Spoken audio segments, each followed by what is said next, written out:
दोस्तों आज मैं आपको बताऊंगा कि फिल्म 83 की लैंडिंग कॉस्ट 280 करोड़ कैसे है।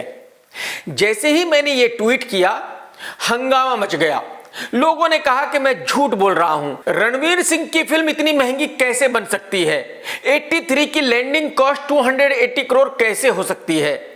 मेरी समझ में नहीं आ रहा है कि लोग रणवीर सिंह को इतना छोटा स्टार क्यों समझ रहे हैं। शायद लोगों को पता नहीं कि रणबीर कपूर की फिल्म ब्रह्मास्त्र की लैंडिंग कॉस्ट क्या है, 700 करोड़ है।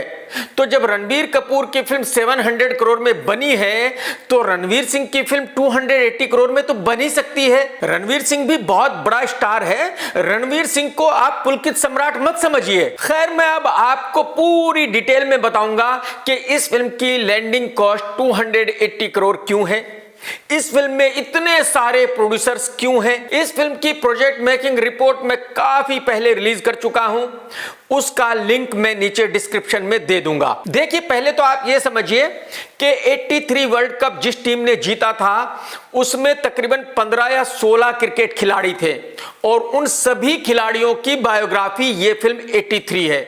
तो जाहिर सी बात है उन सभी खिलाड़ियों का नाम इसमें यूज किया गया है और उन सभी खिलाड़ियों ने अपने नाम की रॉयल्टी ली है। जैसे कि रणवीर सिंह कपिल देव प्ले कर रहे हैं और उस वक्त टीम के कप्तान भी कपिल देव थे, तो इस वजह से कपिल देव का फिल्म में ज्यादा रोल है और इसी वजह से कपिल देव ने सबसे ज्यादा पैसे लिए हैं 11 करोड़ रुपए। सुनील गावस्कर साहब भी अपने वक्त के बहुत बड़े प्लेयर रहे हैं और सुनील गावस्कर साहब भी उस टीम में थे। तो सुनील गावस्कर साहब ने अपना नाम यूज करने के लिए मांगे थे 10 करोड़ रुपए। उनको बड़ी मुश्किल से समझाया गया, मनाया गया और उन्होंने लिए हैं 8 करोड़ रुपए। और जैसे कि मैंने बताया कि उस टीम में 15-16 खिलाड़ी थे, उनमें से एक मोहिंदर अमरनाथ भी थे। सुना गया है कि मोहिंदर अमरनाथ साहब ने 5 करोड़ रुपए लिए हैं। सबसे लास्ट में डील हुई थी सैयद किरमानी साहब से। किरमानी साहब ने भी 10 करोड़ रुपए मांगे थे और मेकर्स ने बड़ी मुश्किल से हाथ पैर जोड़कर उनको मनाया 5 करोड़ रुपए के लिए। किरमानी साहब ने कहा कि भाई साहब विकेट्स के पीछे सारे कैच तो मैंने ही लपके थे, अगर मैं कैच नहीं पकड़ता तो इंडिया वो वर्ल्ड कप जीतता ही नहीं, तो एक्चुअली मुझे तो सबसे ज्यादा पैसे मिलने चाहिए। लेकिन चलिए मैं आप लोगों पर मेहरबानी कर रहा हूं, 5 करोड़ रुपए मेरी फीस लास्ट है, इससे कम तो मैं बिल्कुल नहीं लूंगा। और निर्माता बेचारे क्या करते, हार के झक मार के 5 करोड़ रुपए उनको देने पड़े, क्योंकि सैयद किरमानी साहब ऐसे टकले थे जो दुनिया भर में फेमस थे, उनकी जगह तो किसी और को खड़ा किया ही नहीं जा सकता था। तो अब आपकी समझ में आ गया, 50 से 60 करोड़ रुपए तो खाली खिलाड़ियों में ही बट गए थे। अगर आपको याद है तो रणबीर सिंह की फिल्म सिम्बा के प्रोड्यूसर भी रिलायंस ही थे। वो फिल्म सुपरहिट रही थी और उसके ओवरफ्लो के तकरीबन 15 से 16 करोड़ रुपए रिलायंस ने रणवीर सिंह को देने थे, जो रिलायंस के पास नहीं थे। तो उन पैसों के बदले में दीपिका को इस फिल्म का वन ऑफ द प्रोड्यूसर बनाया गया। इस फिल्म के डायरेक्टर हैं कबीर खान। साजिद नडियाडवाला ने उनको साइन किया हुआ था और वो कोई और फिल्म नहीं कर सकते थे, सिर्फ साजिद की ही फिल्म कर सकते थे। तो प्रोड्यूसर साजिद ने जो भी साइनिंग अमाउंट कबीर खान को दी हुई थी, रिलायंस ने साजिद भाई को वन ऑफ द प्रोड्यूसर बना दिया उन पैसों के बदले में। मधु मंटेना फैंटम के ओनर तो पहले ही रिलायंस के पार्टनर थे, तो जाहिर सी बात है मधु भी वन ऑफ द प्रोड्यूसर है। एक साउथ के प्रोड्यूसर हैं विष्णु साहब, जिन्होंने कंगना रनावत की जयललिता वाली फिल्म को प्रोड्यूस किया था। विष्णु ने कई क्रिकेट प्लेयर्स के राइट्स खरीदे हुए थे, जैसे कि कपिल देव, गावस्कर, मोहिंदर अमरनाथ। तो रिलायंस ने 83 फिल्म बनाने के लिए वो राइट्स विष्णु से लिए। तो विष्णु ने उन प्लेयर्स को जो भी पैसे दिए हुए थे उनके बदले में विष्णु भी इस फिल्म का वन ऑफ द प्रोड्यूसर है। जब यह फिल्म शुरू हुई उस वक्त इस फिल्म का बजट था 220 करोड़ और अगर यह फिल्म सही वक्त पर बनकर रिलीज हो जाती तो इस फिल्म का बजट 220 करोड़ ही होता। लेकिन कोरोना की वजह से फिल्म 1 से 1.5 साल डिले हो गई और उस डिले की वजह से बजट और ज्यादा बढ़ गया। जो पैसा इस फिल्म में इन्वेस्ट किया गया है उस फिल्म पे 1-1.5 साल का ब्याज और तकरीबन 60 करोड़ बढ़ गया है। तो इस तरह से इस फिल्म की लैंडिंग कॉस्ट आज हो गई है 280 करोड़।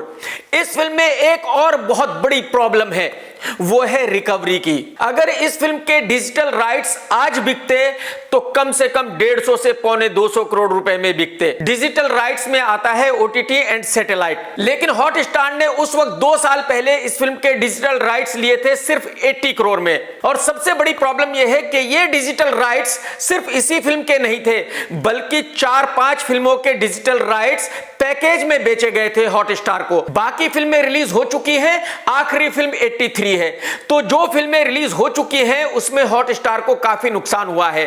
तो अब जब रिलायंस वालों ने हॉटस्टार वालों से कहा कि भाई आप कुछ पैसे बढ़ाइए, 80 करोड़ बहुत कम है, तो हॉटस्टार वालों ने कहा कि भाई हम तो 1 रुपया भी नहीं बढ़ाएंगे, हम तो काफी लॉस कर चुके हैं बाकी फिल्मों में, तो वो रिकवर करने के लिए हम तो इस फिल्म के राइट्स के सिर्फ 80 करोड़ ही देंगे। जब फिल्म शुरू हुई थी म्यूजिक भी उसी वक्त बिक गया था, जी ने 15 करोड़ में खरीद लिया था, तो जाहिर सी बात है वहां भी पैसे नहीं बढ़ाए जा सकते। रिलायंस अपनी फिल्में ओवरसीज में खुद ही रिलीज करता है, तो ओवरसीज से मैक्सिमम 25 से 30 करोड़ रुपया आ सकता है। तो मेरे ख्याल में तकरीबन 155 करोड़ बचता है जो इंडियन थिएट्रिकल से वापस आना चाहिए। तो इंडियन थिएट्रिकल का लाइफ टाइम बिजनेस होना चाहिए कम से कम 375 करोड़ रुपए, तब जाकर कहीं निर्माताओं को 155 करोड़ रुपए का शेयर आएगा और तब इतने सारे निर्माता उन पैसों का बंदर बांट करेंगे। और ये आप भी जानते हैं, मैं भी जानता हूं कि इस फिल्म का 375 करोड़ रुपए का बिजनेस हो ही नहीं सकता। पहले तो रणवीर सिंह का इतना बड़ा स्टारडम नहीं है, बहुत सारे लोगों को तो रणवीर की फिल्म देखनी ही नहीं है, क्योंकि रणवीर हरकतें ही ऐसी करता है, कभी लहंगा पहन के घूमने लगता है, कभी सलवार पहनकर घूमने लगता है, तो सारी पब्लिक को पता चल चुका है कि रणवीर सिंह डबल ढोलकी है। तो असली मर्द लौंडे किसी भी डबल ढोलकी को एज ए हीरो क्यों देखेंगे। दूसरे, इस फिल्म की कहानी में कुछ भी नहीं है, सिर्फ वही है कि भाई 83 वर्ल्ड कप हुआ था, 15-16 खिलाड़ी गए थे और उन्होंने बाय चांस तुक्के से वर्ल्ड कप जीत लिया था।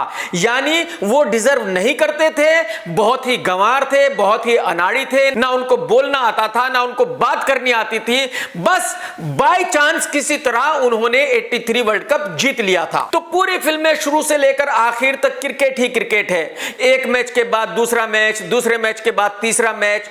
और जैसे कि मैंने कहा कि 15 से 16 प्लेयर्स हैं, सबकी कहानी कही जानी है, तो जाहिर सी बात है अगर थोड़ा थोड़ा भी सबके बारे में बताएंगे तो फिल्म बहुत लंबी बननी ही थी। तो इसी वजह से यह फिल्म 3 घंटे की है। अगर आपको याद है फिल्म धोनी, वो इसलिए चली थी कि उसमें धोनी का स्ट्रगल था, उसमें धोनी की गरीबी थी, उसमें धोनी की 2-2 गर्लफ्रेंड्स की कहानी थी। यहां ना रोमांस है, ना स्ट्रगल है, कुछ भी नहीं है, सिर्फ क्रिकेट ही क्रिकेट है। तो मेरे ख्याल में थिएटर में बैठकर 3 घंटे क्रिकेट ही क्रिकेट देखें, यह झेलना बहुत ही मुश्किल हो जाएगा। तो मेरे ख्याल में इस फिल्म का ज्यादा से ज्यादा बिजनेस 50 से 100 करोड़ रुपए के बीच में कहीं हो सकता है, उससे ज्यादा तो हो नहीं सकता। और जैसे कि मैंने कहा कि इस फिल्म में सारा पैसा रिलायंस का लगा हुआ है, बाकी सब लोग तो प्रोड्यूसर बने हुए हैं फोकट में, तो जो भी नुकसान होगा वो सारा रिलायंस का होगा। तो अगर इस वक्त में रिलायंस को 100 से 125 करोड़ रुपए का नुकसान होता है तो यह बहुत बड़ा नुकसान होगा, जबकि खबरों के मुताबिक रिलायंस ऑलरेडी 1200 से 1300 करोड़ के घाटे में चल रही है। तो अगर इस वक्त में 100-125 करोड़ का नुकसान और हो जाता है तो फिर रिलायंस को बंद होने से कोई बचा नहीं सकता। फिल्म के रिलीज होने में सिर्फ 5-6 दिन ही बचे हैं, 5-6 दिन के बाद यह क्लियर हो जाएगा कि मैं सही हूं या गलत। टेक केयर दोस्तों, सत्यमेव जयते। दोस्तों, अगर आपको मेरा ये वीडियो पसंद आया है तो लाइक जरूर करो। मैं आपसे हमेशा कहता हूं कि अगर आपने वीडियो देखा है तो लाइक जरूर करें, लाइक करने में 1 सेकंड जाता है यार। और अगर आपने चैनल सब्सक्राइब नहीं किया तो कर लो और घंटी तो दबा ही दो, क्योंकि घंटी नहीं दबाओगे तो आपको नोटिफिकेशन मिलेगा नहीं। तो जब मैं नया वीडियो डालूंगा आपको कैसे पता चलेगा? तो भाई साहब आप घंटी फौरन दबा दो।